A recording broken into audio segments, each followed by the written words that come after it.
Assalamualaikum warahmatullahi wabarakatuh. Saya Dwi Tia Ivanka dari Fakultas Tarbiyah Prodi PIAUD dengan nomor induk mahasiswa 25096480092. Di sini saya akan menjelaskan dasar Qur'ani dan sejarah kemunculannya ilmu kalam untuk memenuhi tugas mata kuliah ilmu kalam yang dibimbing oleh Bapak Fikri Farihi MPDI.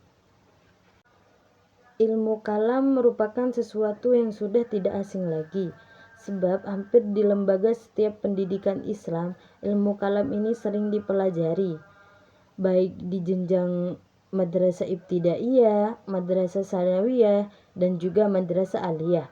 Bahkan sampai perguruan tinggi Islam sekalipun masih mempelajari ilmu kalam. Dan ilmu kalam secara etimologis itu ilmu kalam terdiri dari dua kata, yaitu ilmu yang bisa diartikan sebagai pengetahuan dan kalam yang berarti percakapan. Bisa disimpulkan bahwa ilmu kalam adalah ilmu yang mengetahui tentang percakapan.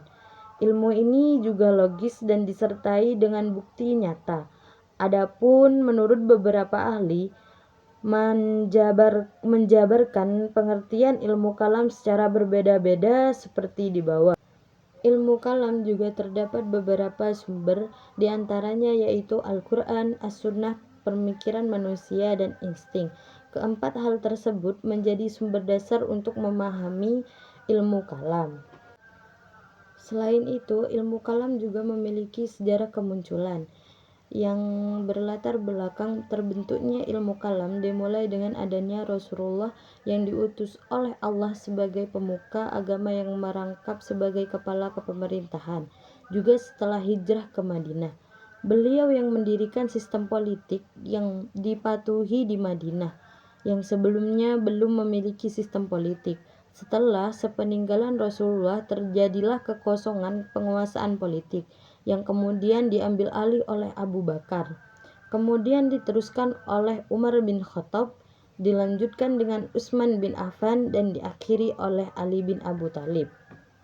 Hal tersebut tidak hanya berdampak pada kepolitikan masa itu, tetapi berdampak juga pada lahirnya teologi yang kemudian melahirkan beberapa pemikiran mengenai teknologi ilmu kalam tersebut. Dan berikutlah aliran teologi ilmu kalam.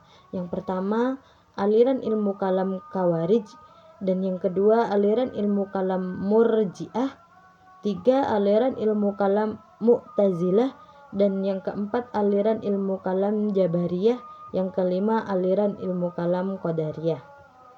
Objek pembahasan ilmu kalam juga sedikit lebih rumit dan dapat menimbulkan perdebatan panjang, di antaranya aliran-aliran teknologi Islam yang ada, namun perdebatan panjang tersebut dipahami bahwa haruslah dalam kerangka atau paradigma Islam yang sesuai Turas. Pokok permasalahan ilmu kalam terletak pada tiga persoalan, yaitu yang pertama, esensi Tuhan itu sendiri dengan segenap sifat-sifatnya.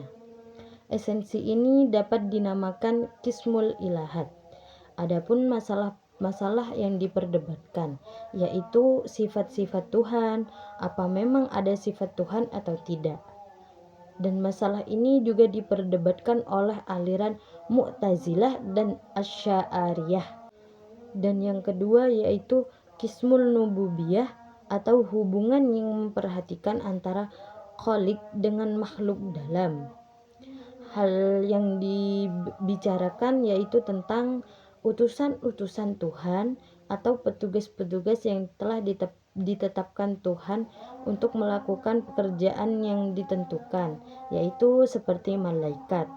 Dan juga ada wahyu-wahyu yang disampaikan Tuhan tersendiri kepada para rasul-rasulnya, baik secara langsung maupun dengan perantara para malaikat. Dan adapun para rasul sendiri yang menerima wahyu tersebut atau perintah dari Tuhan untuk menyampaikan ajaran kepada seluruh manusia.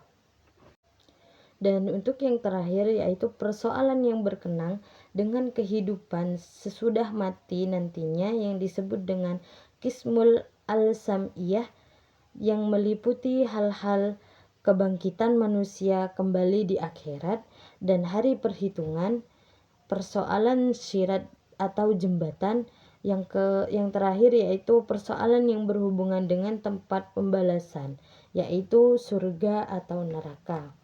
Sekian penjelasan dari saya. Mohon maaf bila ada salah kata. Wabillahi taufik wal hidayah. Wassalamualaikum warahmatullahi wabarakatuh.